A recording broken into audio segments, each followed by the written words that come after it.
Um bom dia a todos, que a graça e a paz do nosso Senhor Jesus Cristo seja com todos vocês.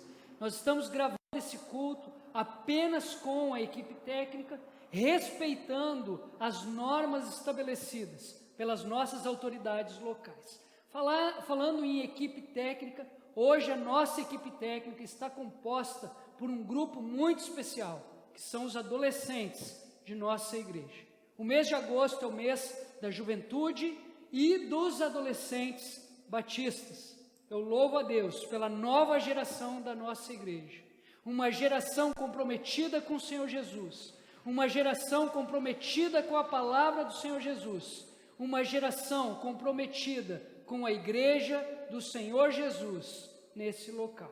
Hebreus, capítulo 13, versículo 15, vai dizer assim: por meio de Jesus, portanto, ofereçamos continuamente a Deus um sacrifício de louvor, que é fruto de lábios que confessam o seu nome. Eu te convido a louvar o Senhor conosco nessa manhã, através das músicas, através das orações, através da palavra que será ministrada. Que Deus abençoe você, que Deus abençoe a sua família e um ótimo culto a todos.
Obrigado, Senhor, por esse dia. Obrigado, Senhor, pela oportunidade que o Senhor nos deu de nos reunirmos aqui nessa manhã para louvar e engrandecer o Teu santo nome. Receba o louvor da Tua igreja, receba a adoração da Tua igreja através das músicas, através das orações, através da palavra que será ministrada.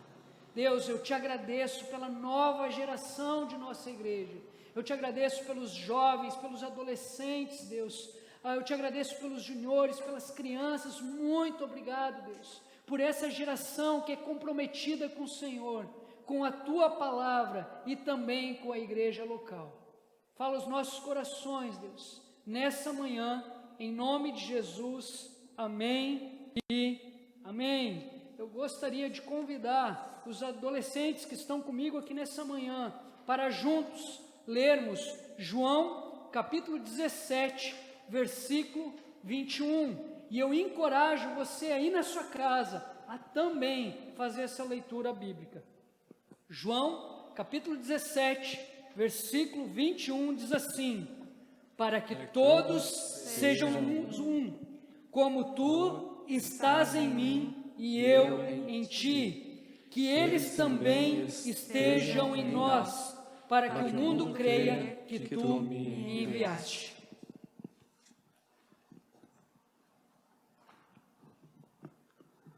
Vamos louvar o Senhor cantando juntos, juntos na mesma fé, no mesmo amor, juntos na mente e coração. Em Cristo nós somos um no corpo de Cristo Jesus.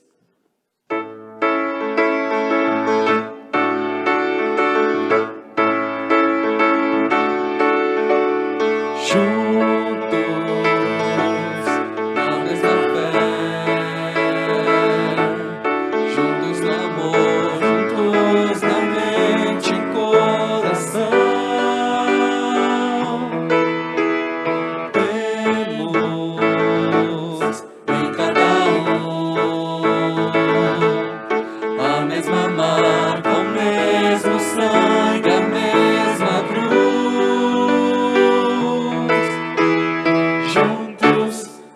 um corpo em Cristo, juntos somos um corpo vivo, corpo que adora e que serve, corpo que chora e se alegra, corpo que parte e reparte as cargas do irmão, cordas que foram partidas podem de novo soar, corpo onde a vida é mais vida, vivendo em Jesus.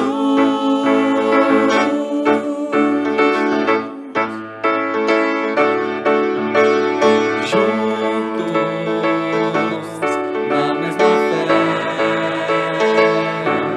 juntos no amor, juntos na mente e coração. Deus em cada a mesma marca, o mesmo sangue, a mesma cruz. Juntos somos um corpo em Cristo, juntos somos um corpo vivo, corpo que adora e que serve, corpo que chora e se alegra, corpo que parte e reparte as cargas do irmão, cordas que foram partidas podem de novo soar, corpo onde a vida é mais vida, vivendo em Jesus.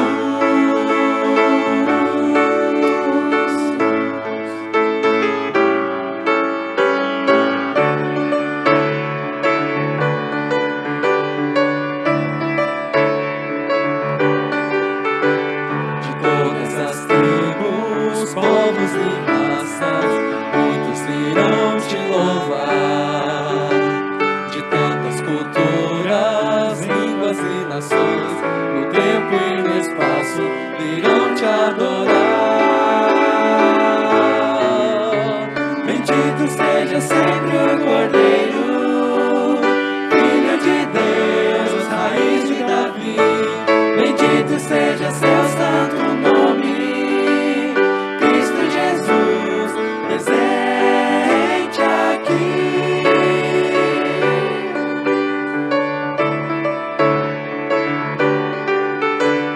Inimigos comprados no mundo inteiro, muitos virão te louvar. Muitos povos especial, no tempo e no espaço, virão te adorar. Bendito seja sempre o Cordeiro, Filho de Deus, raiz de Davi. Bendito seja seu santo nome, Cristo Jesus, presente aqui.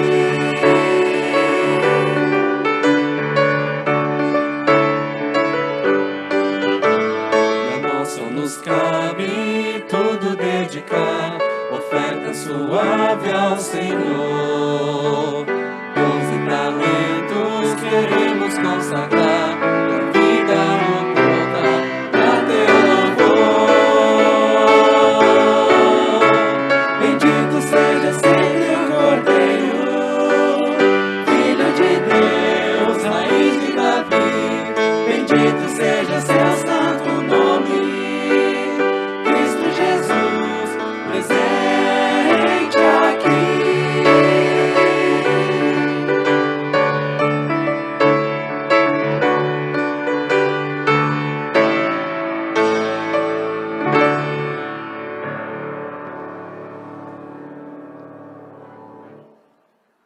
Nosso Deus, muito obrigado porque nós podemos te adorar, nós podemos te exaltar, nós podemos te engrandecer. Quanta honra, quanto privilégio nós temos de sermos chamados teus filhos, de podermos juntos, em comunhão, exaltar o teu nome, engrandecer, Pai, a tua santidade, te louvar, te adorar. É maravilhoso estar cultuando, estar dando glórias a ti, louvores a ti, meu Deus, pois só tu mereces toda a nossa adoração. Em nome de Jesus, amém. Amém. Primeira carta de Pedro, capítulo 2, Versículo 24 vai dizer assim: Ele mesmo levou em seu corpo os nossos pecados sobre o madeiro, a fim de que morrêssemos para os pecados e vivêssemos para a justiça. Por suas feridas vocês foram curados. Por suas feridas vocês foram curados.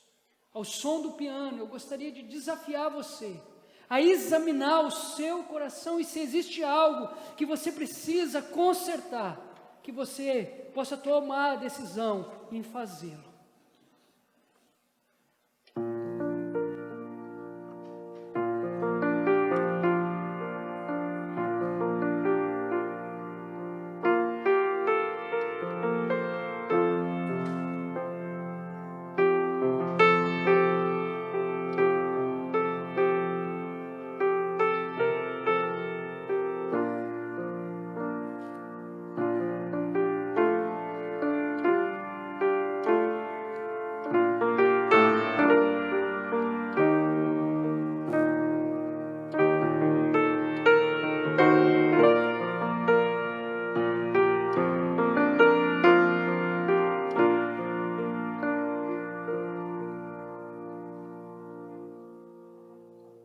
Pai, muito obrigado pela oportunidade que o Senhor nos deu, Senhor, nessa manhã, de examinar o nosso coração.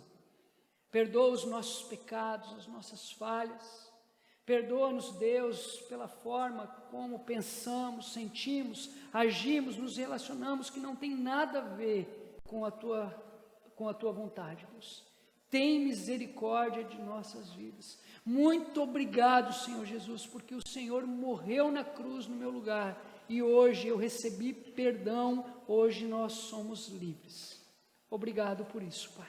Em nome de Jesus, amém e amém.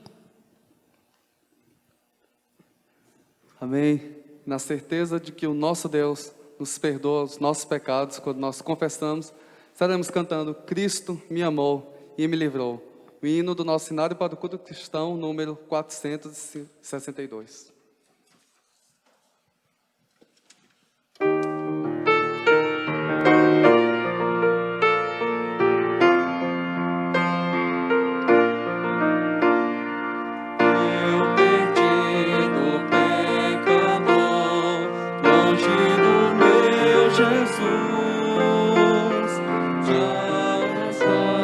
Sem vigor, ao perecer sem luz.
Graça e paz, irmãos. O meu desejo é que nesse dia você e sua família estejam gozando das bênçãos e da paz do nosso Senhor Jesus Cristo. Eu venho em nome da diretoria convocar os membros da Igreja Batista Central para a Assembleia Extraordinária no sábado, dia 29 de agosto, às 17 horas. Nesta Assembleia Extraordinária, nós teremos um assunto único, que é a contratação do ministro de música. Na sequência, aproximadamente às 17h45, teremos também a nossa Assembleia Ordinária. No mesmo dia, na sequência da Assembleia Extraordinária. Portanto, estou convocando os membros da igreja para as duas assembleias no dia 29 de agosto, às 17 horas.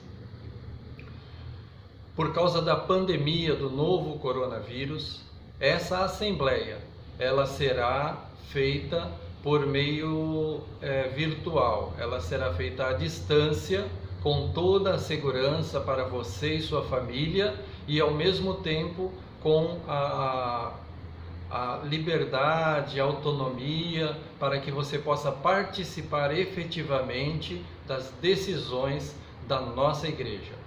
Então, por favor, separe essa data e participe. Que Deus possa abençoar você e sua família. Amém.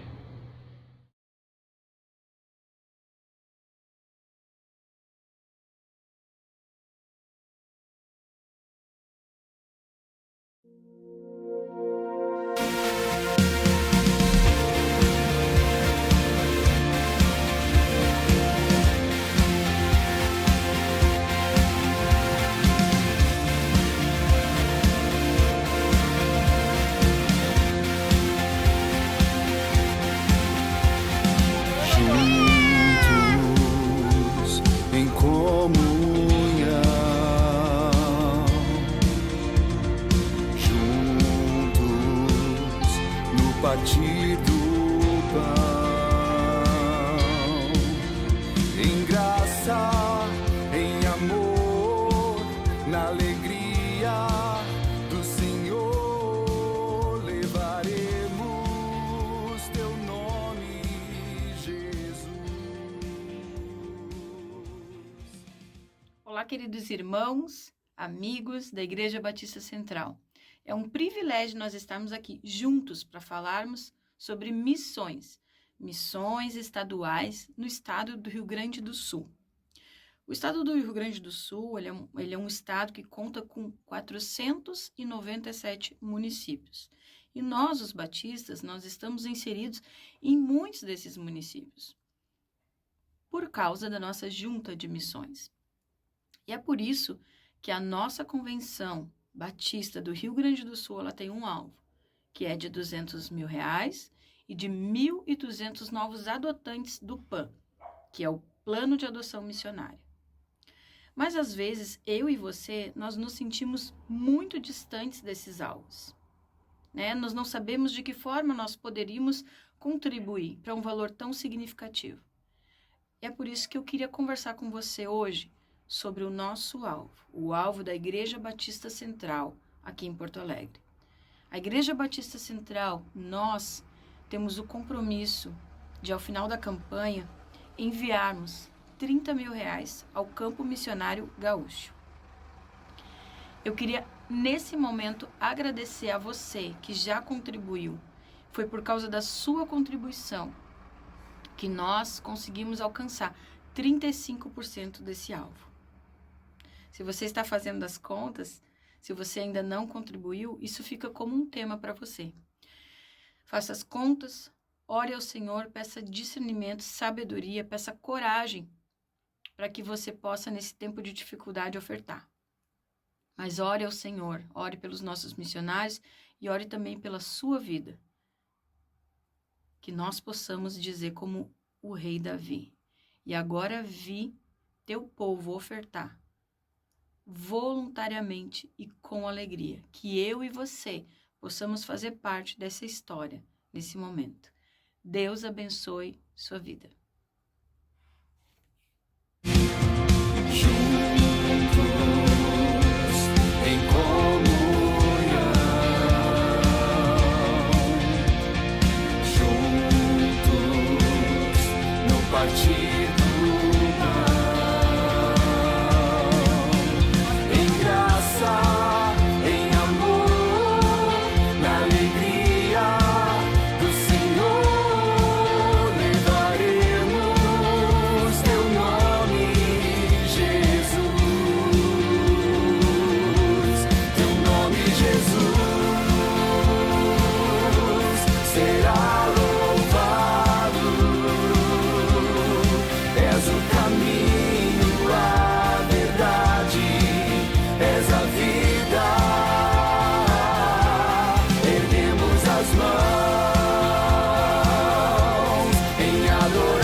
mês de agosto é o mês dos adolescentes batistas.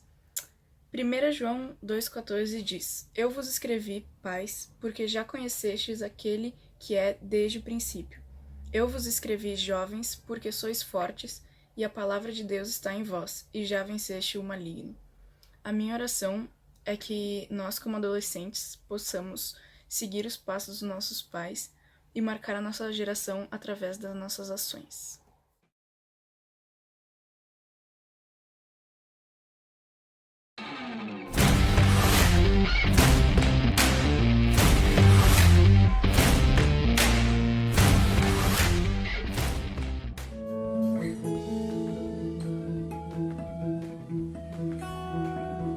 Então, para a memorização de hoje, eu escolhi uma pequena parte de um versículo, que é de Coríntios 12:9, e lá diz: O nome da série é Igreja Aposto Tudo, e essa série Que brilha a noite como ponte sobre as águas, como abrigo no deserto. O meu lar é o céu, meu Jesus vem buscar.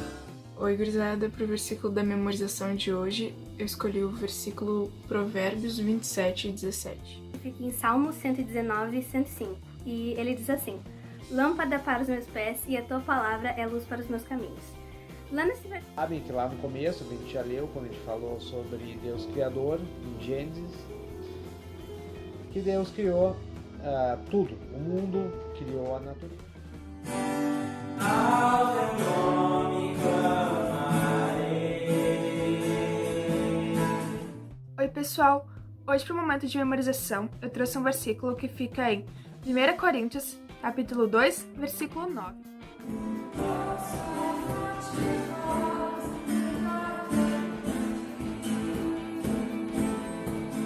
O primeiro texto que a gente vai ler, ele está em João 13, versículo 34 e 35. Aqui é Jesus falando aos seus discípulos, dizendo que ele queria...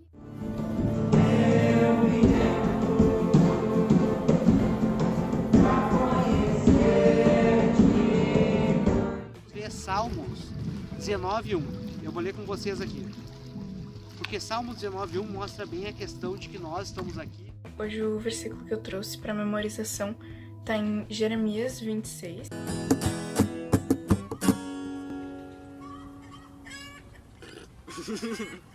Cala a boca essa galinha!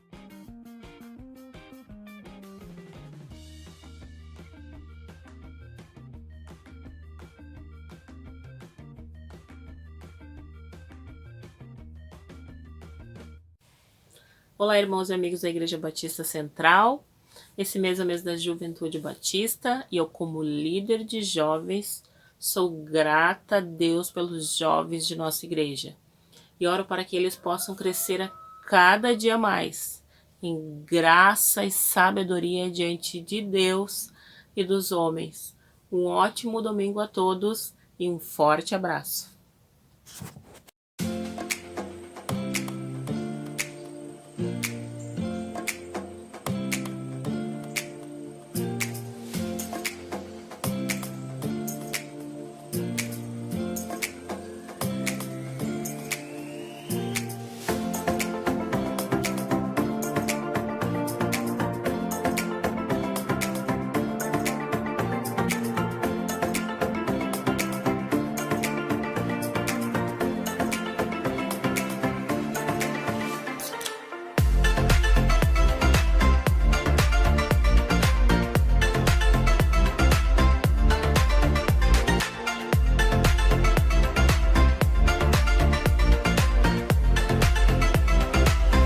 Boa noite a todos, sejam todos. Te agradeço por me libertar e salvar.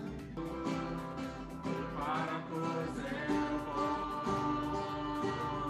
a honra, a glória, pra sempre, autor da salvação.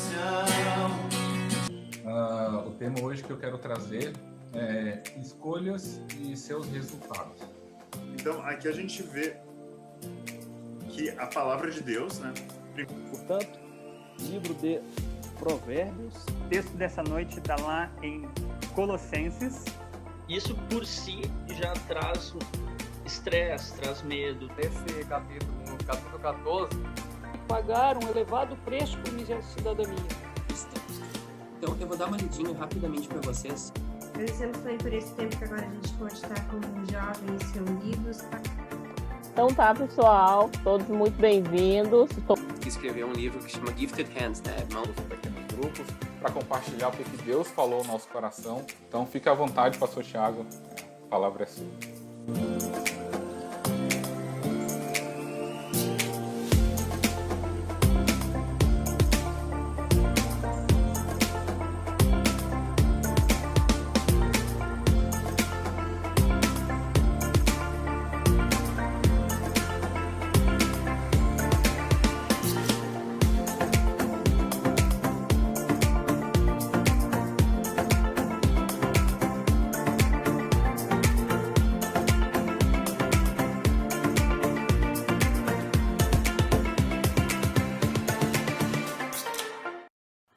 Nós estaremos fazendo uma leitura responsiva de Hebreus capítulo 7, versículos do 21 ao 25. Assim diz o versículo 21: Mas ele se tornou sacerdote com juramento, quando Deus lhe disse: O Senhor jurou e não se arrependerá, tu és sacerdote para sempre. O versículo 22 vai dizer assim: Jesus tornou-se, por isso mesmo, a garantia de uma aliança superior. O versículo 23 diz assim: Ora, daqueles sacerdotes tem havido muitos, porque a morte os impede de continuar em seu ofício. Versículo 24. Mas, visto que vive para sempre, Jesus tem sacerdócio permanente. Portanto, ele é capaz de salvar definitivamente aqueles que, por meio dele, aproximam-se de Deus, pois vive sempre para interceder por eles, diz o versículo 25.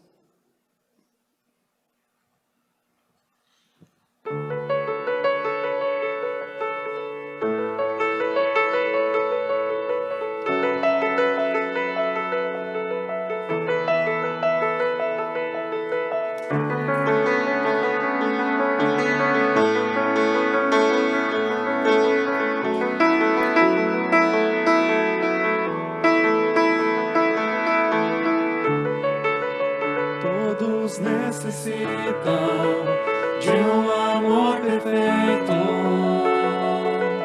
perdão e compaixão. Todos necessitam de graça e esperança, de um Deus que salva.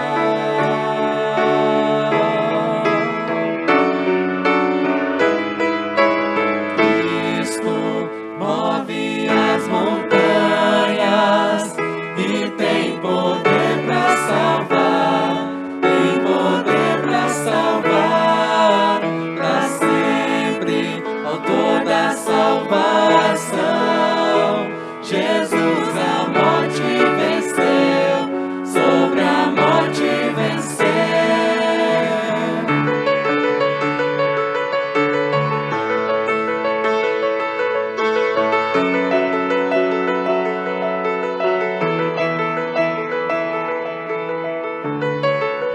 Aceitas com meus medos, falhas e temores. Deixe eu viver, a minha vida entrego pra seguir teus passos, a ti me rendo.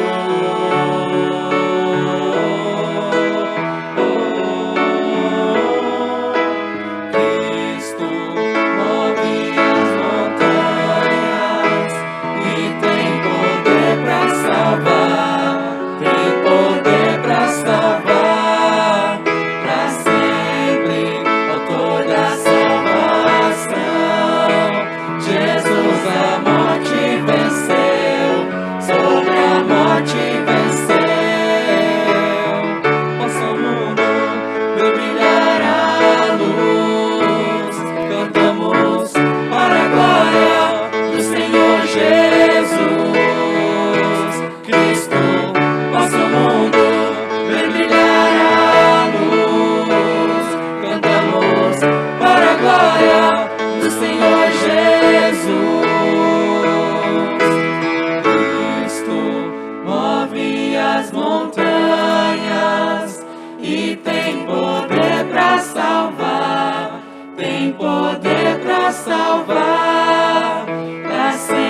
da salvação.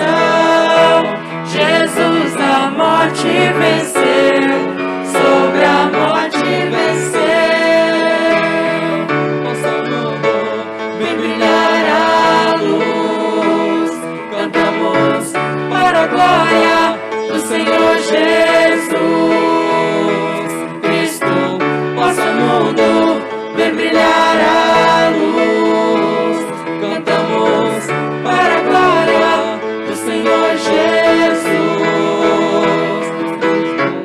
Nosso mundo vem brilhar a luz, cantamos para a glória do Senhor Jesus. Cristo, nosso mundo vem brilhar a luz, cantamos para a glória do Senhor Jesus.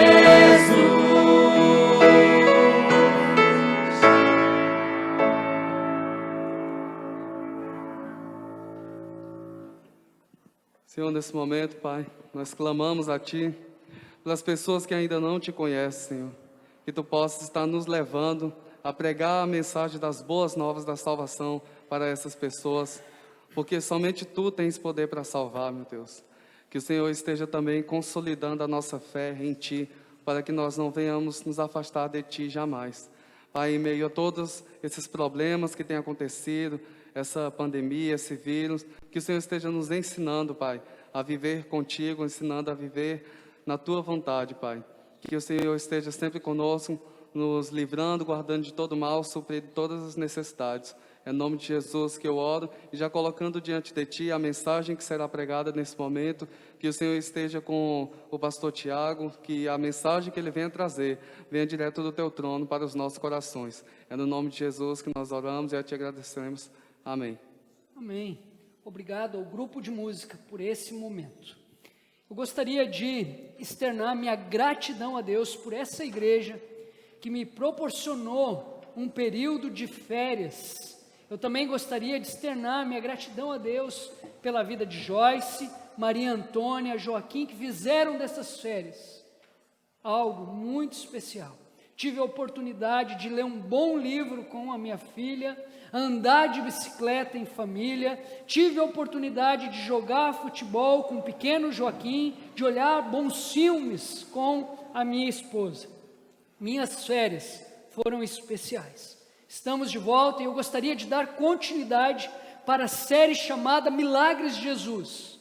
E nessa manhã eu gostaria de falar com você sobre o seguinte tema: clame por misericórdia.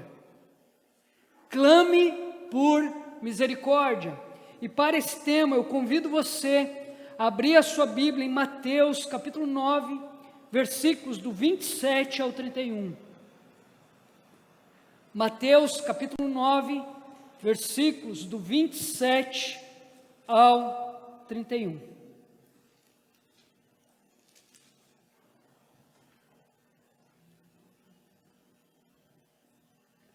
Assim diz a boa, infalível e suficiente palavra do Senhor.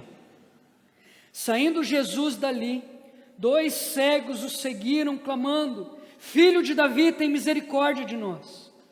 Entrando ele em casa, os cegos se aproximaram e ele lhes perguntou: Vocês creem que eu sou capaz de fazer isso?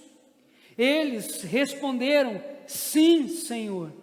E ele, tocando nos olhos deles, disse: Que lhes seja feito segundo a fé que vocês têm.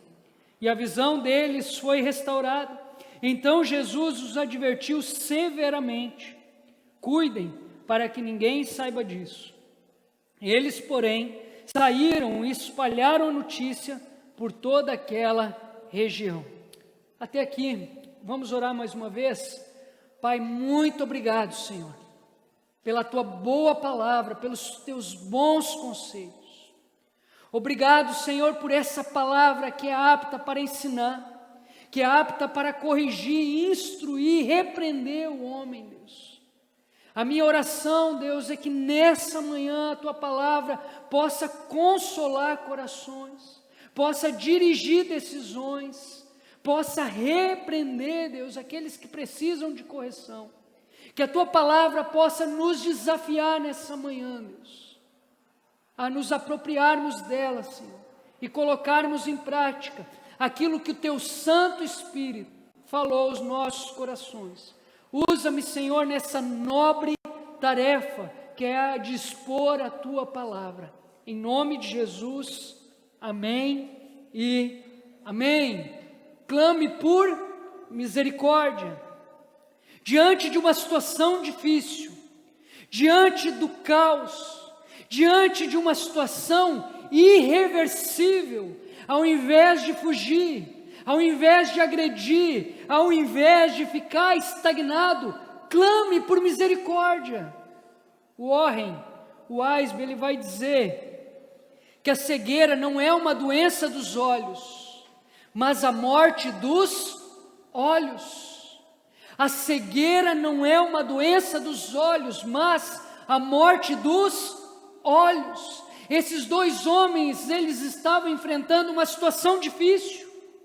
Esses dois homens estavam enfrentando uma situação de caos, uma situação irreversível, uma situação de morte. Os olhos daqueles homens morreram.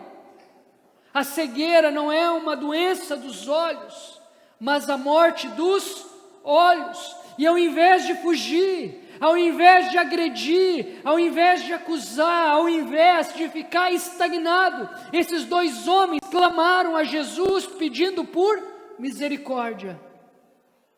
O contexto aqui era o seguinte: o povo de Israel estava sofrendo dentro da sua própria casa. O povo de Israel era escravo dentro de seu próprio território. E ao invés de clamar a Deus pedindo por misericórdia, pedindo por socorro, o povo de Israel pediu a Deus por um rei terreno, político e militar. Ao invés de clamar a Deus pedindo por misericórdia, o povo de Israel pediu a Deus por um rei que fosse capaz de suprir as suas necessidades momentâneas, as suas necessidades terrenas.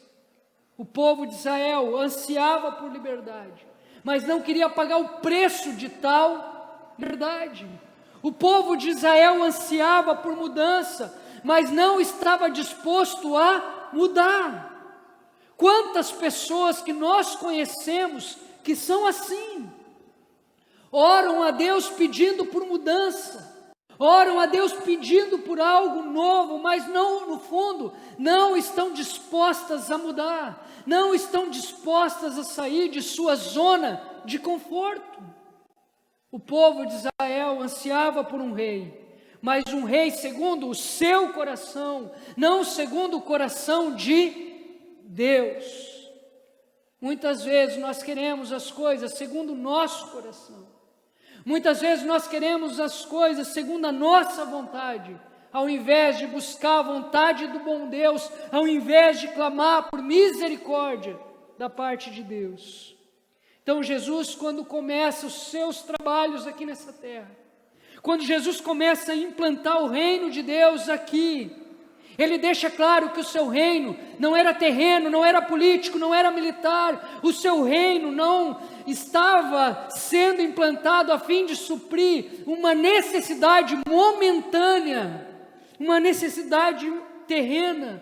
Jesus deixa claro que o seu reino era espiritual. E para fazer parte deste reino, era e continua sendo necessário uma mudança radical de vida. Uma mudança radical de mente, uma mudança radical de coração, uma mudança radical de ações, de relacionamentos. Esse é o maior milagre de todos, é a mudança de vida. William Hendrickson vai dizer que a cegueira era uma das ilustrações usadas para identificar a ignorância espiritual e a incredulidade. A cegueira física não nos impede de vermos a Cristo, mas a cegueira espiritual, ainda que tenhamos a vista perfeita, nos impede de vermos ao Senhor e o seu reino. A cegueira física não impediu aqueles dois homens de enxergar Jesus. O que impede um homem, o que impede uma mulher, o que impede um jovem, um adolescente, um júnior de enxergar Jesus não é a cegueira física, mas sim a espiritual. O que impede uma pessoa de enxergar o reino de Deus e participar desse reino não é a cegueira física, mas a cegueira espiritual. O maior milagre aqui nessa narrativa não foi a cura física, por mais importante que essa cura tenha sido para esses dois homens. O maior milagre aqui foi a cura espiritual. Foi a cura da ignorância espiritual, foi a cura da incredulidade. Voltando aqui para o texto, pastor Silas Figueira, em seu sermão intitulado Como os Dois Cegos e a Oração Respondida, ele vai dizer o seguinte: na Judéia antiga, dos tempos de Jesus, o destino das pessoas que tinham qualquer deficiência era esmolar para conseguir sobreviver. Uma pessoa que sofria com uma deficiência, o destino dessa pessoa era pedir esmolas, a fim de sobreviver. Este era o caminho de um deficiente. E o pastor Silas vai continuar dizendo: os cegos, os amputados, os paralíticos, pelas mais variadas causas, acabavam expostos pelos caminhos, acabavam nas ruas, logradouros e praças públicas. Em particular, a cegueira era um problema sério no Oriente naquele tempo. De acordo com os relatos dos evangelhos, Jesus curou pelo menos 6 cegos e realizou cada milagre de maneira diferente. Realizou cada milagre de maneira diferente. O texto vai dizer que Jesus, após curar a filha de Jairo, ou melhor, ressuscitar a filha de Jairo, ele sai da casa desse homem e 2 cegos passam a segui-lo, clamando por misericórdia, gritando em alta voz, pedindo por misericórdia: Jesus, filho de Davi, tem misericórdia de nós. Jesus, então, enquanto entra em sua casa, nós não sabemos aqui se essa casa realmente era de Jesus, ou era de Pedro, ou de outra pessoa, mas quando ele entra nessa casa, ele convida os 2 cegos a também entrar. Ele para, ele olha para esses 2 cegos e faz a seguinte pergunta: se eles realmente tinham fé para crer que ele era poderoso para realizar tal milagre. De forma instantânea, aqueles homens confirmaram: sim, nós cremos. E Jesus então atendeu o pedido daqueles homens, e os olhos daqueles homens se abriram. Por mais que Jesus tenha dado a ordem para aqueles homens não compartilhar o acontecido, o milagre, após sair de dentro daquela casa, por onde aqueles 2 homens passavam, eles compartilhavam do milagre. Eles testemunhavam do milagre, e a fama de Jesus começou a se estender, a avançar cada vez mais. Então, olhando aqui para o texto, eu aprendo a seguinte verdade: o pedido por misericórdia através da fé abriu os olhos espirituais daqueles 2 homens. O pedido por misericórdia através da fé. O que é misericórdia? Misericórdia é não receber aquilo que eu mereço. O que é fé? É a certeza que a vontade de Deus vai se cumprir na minha vida e não a minha vontade. O pedido por misericórdia através da fé abriu os olhos espirituais daqueles 2 homens. O pedido por misericórdia através da fé abre os olhos espirituais de qualquer pessoa, em qualquer situação. O pedido por misericórdia através da fé abre os olhos espirituais de qualquer pessoa em qualquer situação. Os dias são difíceis. Clame a Deus por misericórdia. O cenário é um cenário de caos. clame a Deus por misericórdia. A situação é irreversível, é uma situação de morte. Clame a Deus por misericórdia. Não adianta fugir, não adianta agredir, não adianta ficar estagnado esperando que algo aconteça. Não adianta você tentar impor a sua vontade através da força dos teus braços. Os dias são difíceis, o cenário é cenário de caos, a situação é uma situação irreversível. Clame a Deus por misericórdia. Quando você olha para o cenário político da nossa nação, clame a Deus por misericórdia. Quando você olha para a economia de nossa nação, clame a Deus por misericórdia. Quando você olha para os problemas da tua família, ao invés de fugir, ao invés de agredir, ao invés de ficar estagnado, clame a Deus por misericórdia. Quando você olha para dentro de seu coração e enxerga em seu coração algo que não agrada a Deus, ao invés de fugir, ficar estagnado, agredir, colocar a culpa em alguém, clame a Deus por misericórdia.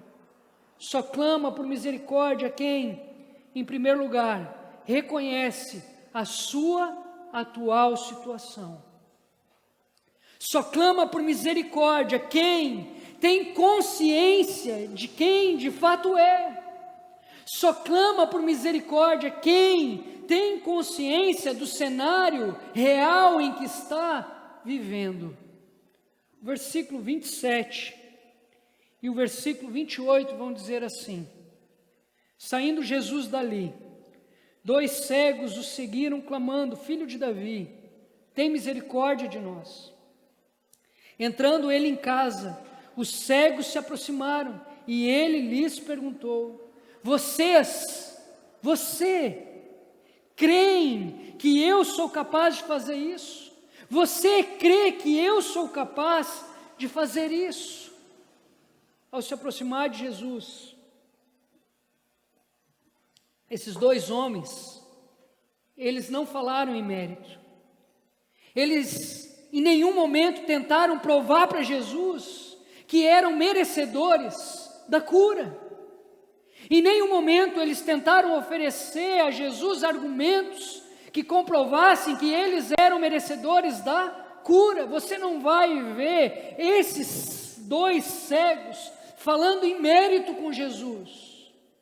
Você não vai ver esses 2 homens tentando argumentar com Jesus que eram bons religiosos, que eles frequentavam os cultos todos os domingos, que eles oravam todos os dias, liam a Bíblia todos os dias. Você não vai ver esses 2 homens tentando argumentar com Jesus que todos os votos que eles faziam diante de Deus, eles cumpriam. Nada disso. Ao se aproximar de Jesus, esses 2 homens, eles não falaram do sofrimento que ambos experimentaram por anos. Muitas foram as barreiras, os obstáculos que esses homens precisaram enfrentar, e cada obstáculo gerou no coração desses homens sofrimento, mas eles não falaram sobre esse sofrimento que foi se acumulando durante os anos: limitação física, preconceito social, preconceito religioso, preconceito familiar. Pelo contrário, eles reconheceram que nada mereciam, e se alcançassem a cura, seria somente pela misericórdia do próprio Deus. Somente pela misericórdia do próprio Deus. Aqueles 2 homens entenderam que a cura não viria por mérito ou por apelo emocional, mas sim pela misericórdia do próprio Deus. Pastor Silas Figueira, eu acabei de citar ele no início dessa mensagem. Ele vai dizer o seguinte sobre esse primeiro ponto: quanta diferença dos dias de hoje, quando encontramos muitas pessoas determinando a cura, quando encontramos muitas pessoas determinando a bênção, quando encontramos muitas pessoas determinando tudo. Pensam que mandam em Deus, o veem como um empregado que está ao seu dispor, Tais pessoas não se veem como pó e cinza, nós somos pó e cinza. Tais pessoas não se veem como barro nas mãos do oleiro, são cegos espirituais que estão longe de alcançarem a cura, pois tais pessoas pensam que enxergam, tais pessoas pensam que enxergam. Esses tais são como a igreja de Laodiceia, que foi relatada em Apocalipse, capítulo 3, versículo 17, quando diz assim: estou rico e abastado, e não preciso de coisa alguma, diz os crentes de Laodiceia, e nem sabes que tu és infeliz, sim, miserável, pobre, cego e nu. Pessoas que não conhecem, ou melhor, não conseguem reconhecer a sua própria identidade, acham que enxergam, e por achar que enxergam são infelizes, miseráveis, pobres, cegos e nus. Quem você é diante de Deus? Quem você é diante de Deus? Quando você olha para dentro de si, quem você enxerga? Qual é a real situação em que você está vivendo? Você pode enganar a si mesmo, você pode enganar as pessoas que estão ao seu redor, você pode enganar as pessoas que você ama, como você também pode enganar as pessoas que você odeia, mas você jamais vai conseguir enganar a Deus. Peça ajuda a Deus nessa manhã para enxergar quem de fato você é. Peça a Deus ajuda para enxergar a realidade em que você está vivendo. Não se engane, não engane as pessoas. Peça a Deus ajuda. Deus, me ajuda a entender quem eu sou de fato. Deus, me ajuda a entender o cenário que eu estou vivendo. Somente através de uma verdadeira compreensão é que você vai ter condições de sair dessa situação em que você está vivendo. Caso contrário, esse conto de fadas, ele vai acabar se tornando um terrível pesadelo. Eu vou repetir. Somente através de uma verdadeira compreensão é que você vai ter condições de sair dessa situação em que você está vivendo. Caso contrário, esse conto de fadas vai acabar se tornando um terrível pesadelo. Alguns meses atrás, aqui meu filho de 4 anos se vestiu de Homem-Aranha. Joyce e eu, nós estávamos na sala assistindo um filme. Joaquim então chega em mim, na Joyce, e diz o seguinte: pai, agora eu sou o Homem-Aranha, eu vou ali na rua escalar a parede e já volto. Eu comecei a rir, olhei para a Joyce e disse a ela: vamos ver o que Joaquim vai fazer. Ele saiu correndo, foi na parte externa da nossa casa e ele começou a tentar escalar as paredes. Nós tínhamos um vaso de flor, Joaquim tentou subir naquele vaso, porque para Joaquim, ele realmente era o Homem-Aranha e ele tinha poderes para escalar tal parede. Convencê-lo do contrário não foi fácil. Convencer que Joaquim não era o Homem-Aranha não foi fácil. Convencer que ele não tinha poder para escalar uma parede não foi fácil.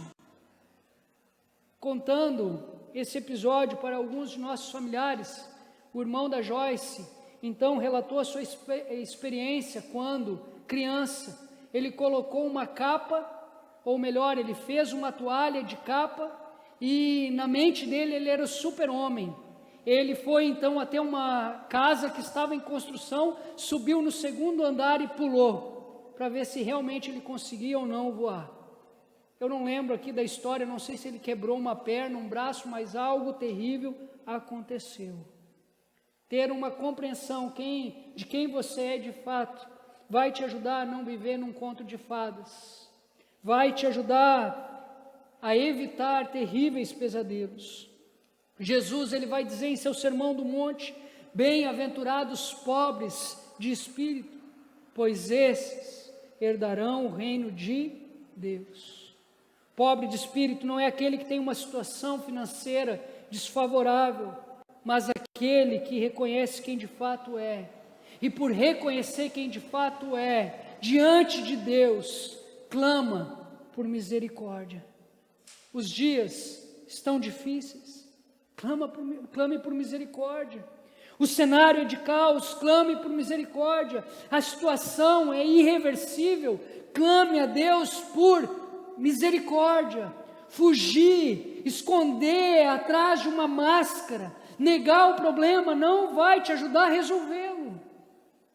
Agredir alguém, colocar a culpa no outro, não vai ajudar. Ficar estagnado esperando que desça um anjo do céu também não vai resolver. O pedido por misericórdia através da fé abre os olhos espirituais de qualquer pessoa, em qualquer situação. Só clama por misericórdia quem reconhece a sua atual situação. Só clama por misericórdia quem tem uma compreensão real de quem é e do cenário em que está vivendo. Em segundo lugar, só clama por misericórdia quem reconhece a pessoa de Jesus. Quem reconhece a pessoa de Jesus. O versículo 27 vai dizer assim: saindo Jesus dali, 2 cegos o seguiram clamando: Filho de Davi, tem misericórdia de nós. Charles Spurgeon certa vez disse o seguinte: os grandes da terra, os intelectuais, os poderosos, os religiosos não queriam reconhecer que o Senhor era de descendência real, mas os cegos proclamavam com muito ânimo o Filho de Deus. Estes 2 cegos reconheceram a pessoa de Jesus quando chamaram o mestre pelo seu nome messiânico, Filho de Davi.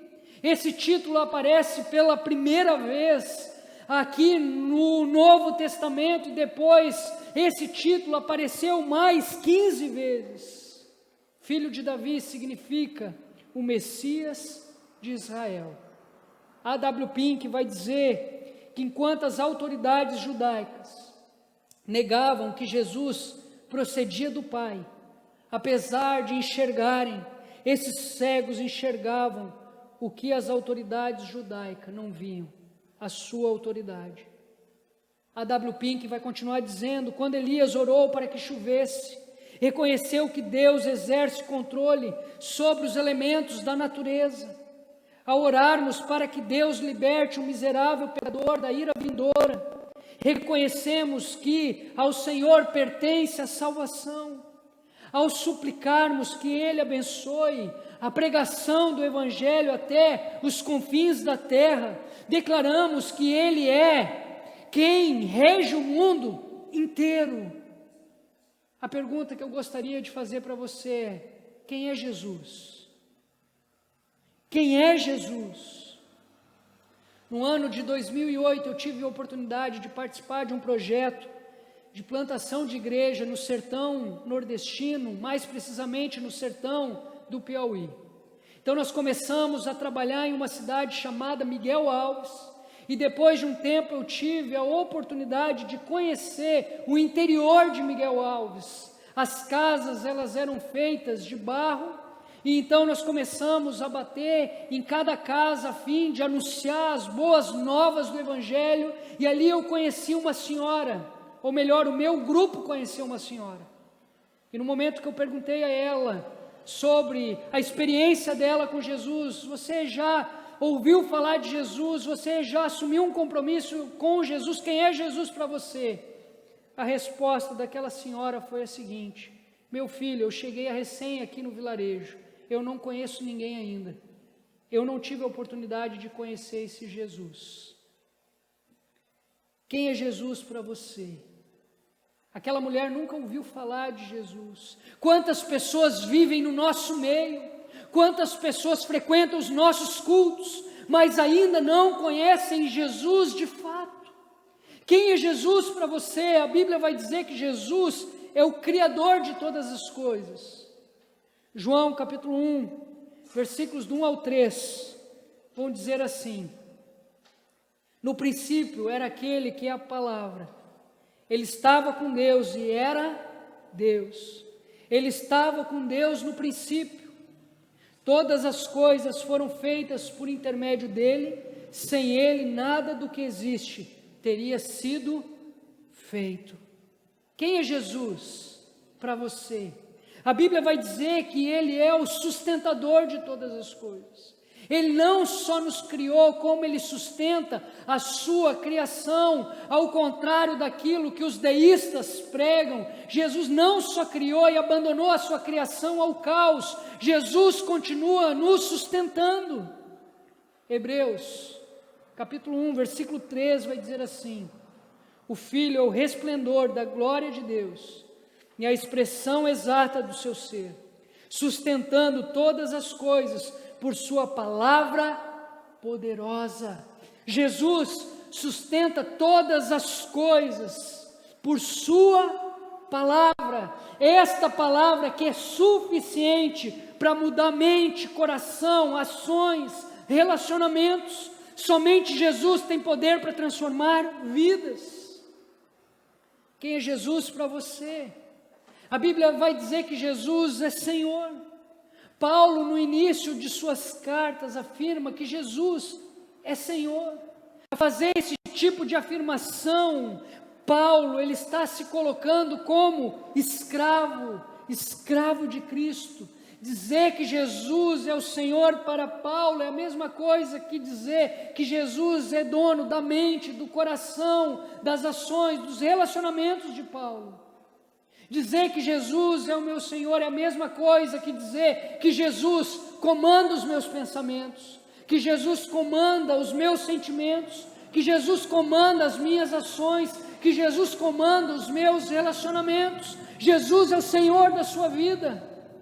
Quem comanda os teus pensamentos, quem comanda o seu coração, as suas ações, os seus relacionamentos é Jesus.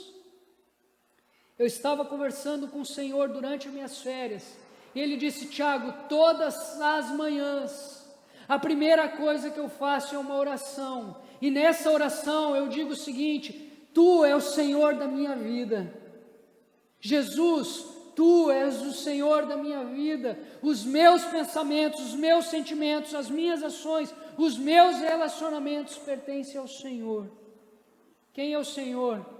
Ou melhor, quem é Jesus para você?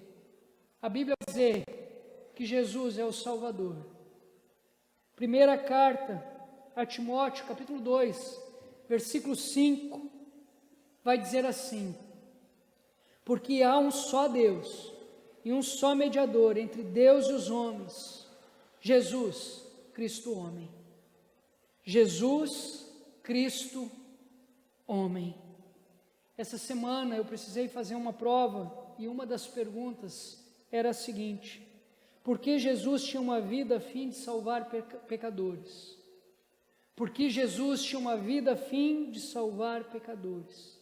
E a minha resposta foi: porque a missão de Jesus foi uma missão de resgate, pois Ele, somente Ele, sendo 100% homem, 100% Deus, poderia ser o único mediador entre Deus e os homens. Somente o Deus homem é capaz de salvar os pecadores, pois o homem pecou, o homem precisa pagar pelo preço do seu pecado. Em sua natureza humana, Jesus cumpriu o que Adão não conseguiu cumprir, que foi viver em plena retidão, ou melhor, em obediência absoluta, em obediência total. Em sua natureza divina, Ele realizou uma obra que ecoa para a eternidade. Para um perdão eterno, somente um sacrifício eterno seria capaz de alcançá-lo. Eterno somente Deus é. Jesus é o Deus que passou pela cruz para nos salvar da morte e de seus agrilhões. A morte não pôde detê-lo. O pedido por misericórdia através da fé abre os olhos espirituais de qualquer pessoa, em qualquer situação. Só clama por Jesus quem reconhece quem de fato é.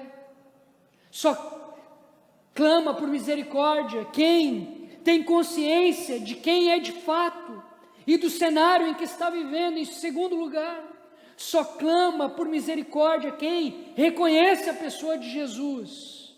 Quem é Jesus para você? E por último, só clama por misericórdia quem tem esperança de dias melhores. Então só clama por misericórdia quem reconhece a sua atual situação. Só clama por misericórdia, em segundo lugar, quem reconhece a pessoa de Jesus. Quem é Jesus para você? Só clama por misericórdia quem tem esperança de dias melhores. A pergunta que eu faço para você é: quando você olha para o amanhã, você consegue ter esperança de dias melhores? O versículo 27 ao versículo 30 vão dizer assim: saindo Jesus dali, 2 cegos o seguiram, clamando: Filho de Davi, tem misericórdia de nós. Entrando ele em casa, os cegos se aproximaram, e ele lhes perguntou: Vocês creem que eu sou capaz de fazer isso? Eles responderam: Sim, Senhor, nós cremos. E ele, tocando nos olhos deles, disse: Que lhes seja feito segundo a fé que vocês têm. E a visão deles foi restaurada. Então Jesus os advertiu severamente: Cuidem para que ninguém saiba disto. O texto vai dizer que aqueles homens se aproximaram de Jesus com fé. O texto vai dizer que aqueles homens se aproximaram do Deus Emanuel com fé. Fé é a certeza que a vontade de Deus vai se cumprir e não a minha vontade. Eles sabiam que Jesus poderia realizar o impossível, porque Jesus acabou de ressuscitar a filha de Jairo. Aqueles 2 homens sabiam que para Jesus não há doença incurável, porque Jesus havia acabado de curar uma mulher com fluxo de sangue, uma mulher que estava sofrendo há 12 anos com uma hemorragia. Eles sabiam que para Jesus não existe vida irrecuperável, porque eles também assistiram Jesus libertando um homem que estava cativo de demônios. Para aqueles 2 homens, Jesus podia tudo. Para Jesus não é impossível. Sua compaixão é sem limites e seu poder é incomensurável. Aqueles 2 homens foram até Jesus com fé no Deus vivo, com a certeza que a vontade de Deus se cumpriria na vida deles, porque eles tiveram experiência com Jesus antes. T. Robertson vai dizer que a fé vê o invisível, ouve o inaudível e toma posse do impossível. Vou repetir: a fé vê o invisível, ouve o inaudível e toma posse do impossível. A fé não se concentra nas limitações intransponíveis dos homens, mas na onipotência absoluta de Jesus. A fé não é sugestionamento emocional, seu objeto é o próprio Deus, não se fundamenta em misticismo. A fé não é crendice, não é fanatismo, a fé tem um alicerce sólido. E o alicerce da fé é uma pessoa que se chama Jesus. Aqueles homens tinham esperança de dias melhores, porque a fé deles estava concentrada na pessoa de Jesus. Não nas circunstâncias, não em um partido político, não em uma estrutura, não em uma instituição, mas na pessoa de Jesus. Lamentações, capítulo 3, versículo 21 vai dizer: Quero trazer à memória o que me pode dar esperança. Quero trazer à memória o que me pode dar esperança. Durante as minhas férias, eu tive o privilégio de almoçar na casa dos meus pais, e a minha mãe, ela junta muitas fotografias. Ela tem muitos álbuns na casa dela de fotografia. E ali eu tive a oportunidade de rever algumas fotos do meu nascimento, de alguns dos meus aniversários, formaturas. Eu tive a oportunidade de rever algumas fotos do meu casamento. Enquanto eu estava ali olhando para aquelas fotos, meu coração se encheu de alegria por saber que Jesus estava presente em cada etapa da minha vida. Jesus estava presente no meu nascimento, Jesus estava presente na minha época de criança, de adolescente, de jovem. Jesus está presente nos dias de hoje, e isso traz esperança ao meu coração. A presença de Jesus, ela não é restrita aos outros. A presença de Jesus, ela está disponível para você também. Onde você tem procurado a esperança por dias melhores? Você tem procurado a esperança por dias melhores no WhatsApp? Você tem procurado a esperança por dias melhores no Facebook, no Instagram, em um jornal? Ou você tem buscado esperança na pessoa de Jesus? Eu quero te desafiar a procurar um álbum de fotografia da sua infância, da sua adolescência, da sua juventude, da sua fase adulta. Eu tenho certeza que você vai encontrar Jesus em cada etapa da sua vida. Isso traz esperança de dias melhores. A minha esperança é Jesus. Como se chama a tua esperança? Eu quero concluir chamando o grupo de música até a frente, dizendo o seguinte: ao clamar por misericórdia, o milagre aconteceu. As células mortas ganharam vida. A parte morta do corpo voltou a viver. A fé que clama também confia, e a fé que confia recebe o milagre. A cura foi instantânea e completa. A luz voltou aos olhos daqueles dois cegos e, mesmo sob severa advertência para não fazerem propaganda do milagre, os homens não calaram a sua voz. O milagre aconteceu porque aqueles homens reconheceram quem eles eram. O milagre aconteceu porque aqueles homens reconheceram a pessoa de Jesus. O milagre aconteceu porque eles tinham esperança de dias melhores. O pedido por misericórdia através da fé abre os olhos espirituais de qualquer pessoa em qualquer situação. Só clama por misericórdia quem reconhece a sua atual situação. Só clama por misericórdia quem reconhece a pessoa de Jesus. Só clama por misericórdia quem tem esperança de dias melhores. Eu quero orar por você nessa manhã que tem usado máscaras para disfarçar quem você é e o cenário em que você está vivendo. Clame pelo Senhor Jesus nessa manhã. Eu quero orar por você que frequenta nossos cultos, mas ainda não conhece quem Jesus é de fato, não conhece o seu reino. Mas eu também quero orar por você nessa manhã que perdeu a esperança de dias melhores. Você que perdeu a esperança de dias melhores. Vamos orar? Pai, muito obrigado, Senhor, pela Tua boa palavra, pelos Teus bons conselhos. Que possamos, Deus, reconhecer quem nós somos, que o Teu Santo Espírito possa nos convencer do pecado, da justiça e do juízo.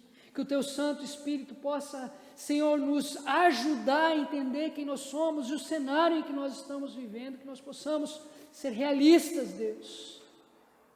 Pai, que o Teu Espírito Santo possa nos ajudar a conhecer cada dia mais o Senhor Jesus. Que o Teu Espírito Santo possa nos ajudar a viver cada dia mais de acordo com a Tua vontade no Teu reino.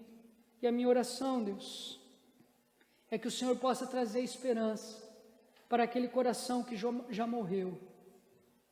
Que o Teu Santo Espírito possa trazer esperança àquelas pessoas que já abandonaram ou desistiram da vida, ou estão prestes a desistir.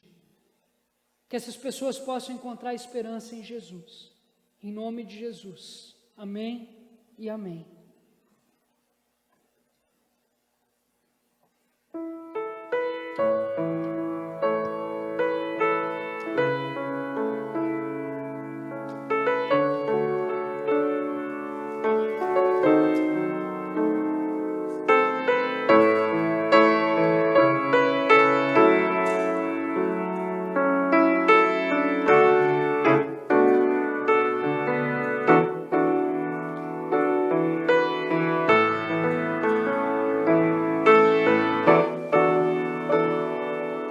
Jesus Cristo mudou meu viver. viver. Jesus Cristo mudou meu viver. É a luz que ilumina meu ser. Se Jesus Cristo mudou meu viver.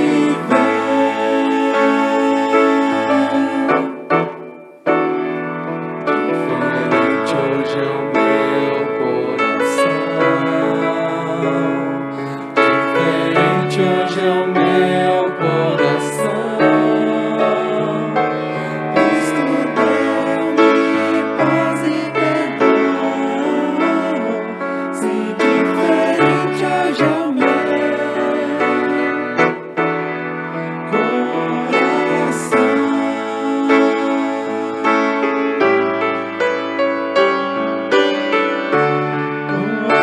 só conheci em canções que falavam de ilusões.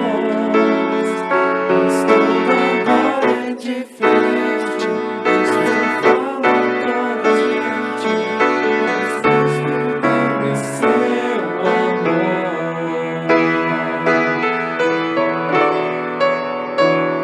Jesus Cristo mudou meu viver.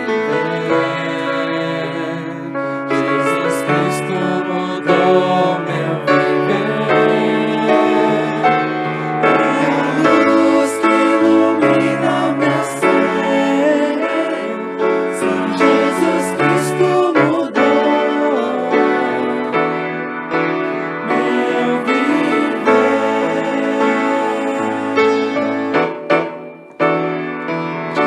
Diferente hoje é o meu coração.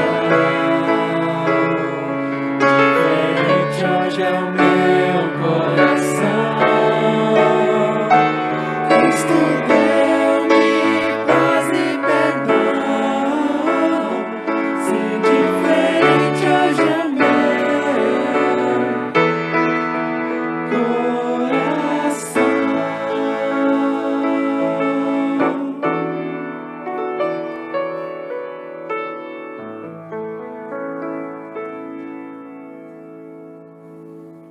Primeira carta aos Coríntios, capítulo 11, versículos do 23 em diante, vão dizer assim: Pois recebi do Senhor o que também lhes entreguei, que o Senhor Jesus, na noite que foi traído, tomou o pão e, tendo dado graças, partiu e disse: Isto é o meu corpo, que é dado em favor de vocês. Façam isto em memória de mim. Da mesma forma, depois da ceia, ele tomou o cálice e disse: Este cálice é a nova aliança no meu sangue. Façam isso sempre que o beberem em memória de mim. Porque sempre que comerem deste pão e beberem deste cálice, vocês anunciam a morte do Senhor até que Ele venha. Portanto, todo aquele que comer o pão ou beber o cálice do Senhor indignamente será culpado de pecar contra o corpo e o sangue do Senhor. Examine-se cada um a si mesmo, então coma do pão e beba do cálice. A ceia do Senhor, ela é um símbolo. E esse símbolo vai nos lembrar o que Jesus Cristo fez por nós. Jesus Cristo, Ele desceu dos céus, Ele abriu mão de sua glória, Ele se humilhou, Ele morreu em uma cruz, pelos meus pecados e pelos teus pecados, para nos salvar da morte. A ceia do Senhor é um símbolo, e esse símbolo vai nos lembrar que Jesus ressuscitou, que Jesus venceu a morte, e porque Jesus ressuscitou hoje, a minha fé é válida, a minha pregação, ela é válida. A ceia do Senhor é um símbolo, e esse símbolo nos lembra que Jesus subiu aos céus, mas um dia Ele vai voltar para nos buscar. Ele deixou o seu Santo Espírito, e a ceia do Senhor também é um símbolo que nos lembra que a igreja do Senhor Jesus Cristo é o seu corpo aqui na terra. Vai nos lembrar sobre a mutualidade da igreja. Sobre isso, eu gostaria de ler o parágrafo de uma fala de Hernandes Dias Lopes, quando ele diz assim: nossas diferenças, como membros do corpo, não devem estimular a divisão da igreja, mas a mútua cooperação. Devemos cooperar uns com os outros em vez de lutar uns contra os outros. Devemos proteger uns aos outros, em vez de ferir uns aos outros. A dor de um membro deve ser a dor dos outros membros. Ao mesmo tempo, as alegrias de um novo membro devem ser a celebração dos outros. Ao mesmo tempo, as alegrias de um membro devem ser a celebração dos outros membros. Paulo é enfático quando diz: de maneira que se um membro sofre, todos sofrem com ele, e se um deles é honrado com eles, todos se regozijam. Que honremos a Jesus, o cabeça da igreja, observando os seus preceitos e cuidando uns dos outros, para que a igreja cresça e se fortaleça para a glória de Deus. Que possamos cuidar uns dos outros, que possamos proteger uns aos outros, que possamos ajudar uns aos outros. A ceia do Senhor é um símbolo que nos lembra dessas responsabilidades. Eu quero convidar você, que é discípulo do Senhor Jesus, que tomou uma decisão pelo Senhor Jesus, em obediência à sua palavra, desceu as águas do batismo, a se unirem conosco e juntos tomarmos a ceia do Senhor.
Versículo 23, do capítulo 11, da primeira carta aos Coríntios, vai dizer: pois recebi do Senhor o que também lhes entreguei, que o Senhor Jesus, na noite que foi traído, tomou o pão e, tendo dado graças, partiu e disse: isto é o meu corpo que é dado em favor de vocês, façam isto em memória de mim.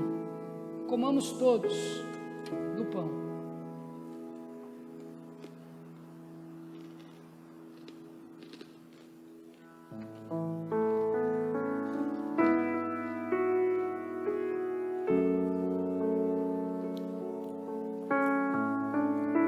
Versículo 25 vai dizer assim: da mesma forma, depois da ceia, ele tomou o cálice e disse: este cálice é a nova aliança no meu sangue, façam isso sempre que o beberem, em memória de mim.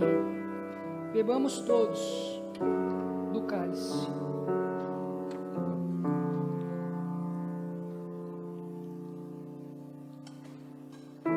Obrigado, Senhor Jesus, por essa oportunidade que o Senhor nos deu, de juntos celebrarmos a ceia do Senhor, deste momento especial onde nós lembramos daquilo que o Senhor conquistou na cruz do Calvário. Obrigado, Senhor, por lembrar que o Senhor venceu a morte, que o Senhor me resgatou, que o Senhor me deu liberdade, o Senhor nos resgatou, nos deu liberdade.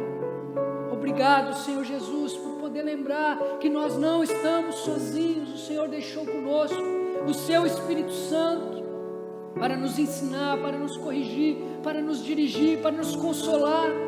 O Senhor deixou a sua igreja. Nós somos pessoas diferentes umas das outras, mas ligadas através de cordões, cordas de amor, ligados através da pessoa de Jesus.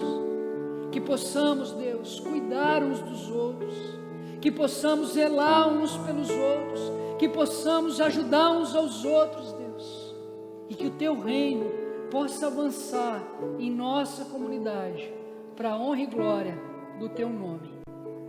Em nome de Jesus, amém e amém.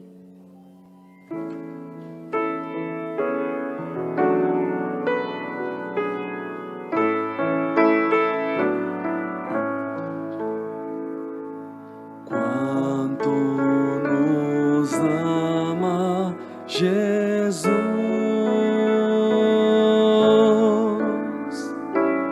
quanto nos ama Jesus, por nós sofreu, na cruz morreu. Cristo te ama, Cristo me ama, quanto nos ama Jesus.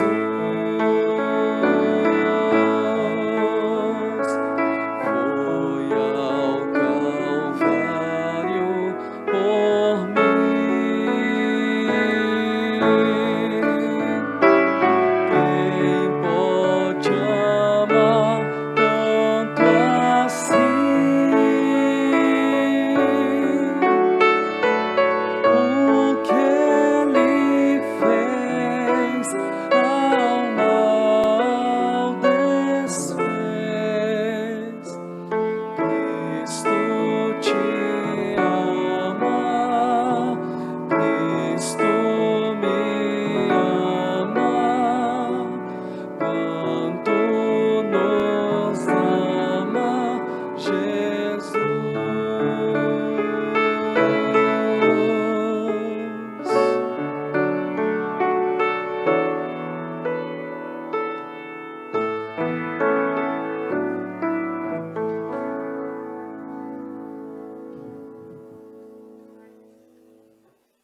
Clame por misericórdia. Clame por misericórdia através da fé. E o bom Deus ouvirá o seu clamor e responderá de acordo com a sua vontade e com o seu querer. Que a graça do Senhor Jesus, o amor de Deus Pai, a comunhão e a consolação do Espírito sejam com todos vocês. Amém e amém. Que Deus abençoe você, que Deus abençoe a sua família e uma ótima semana a todos.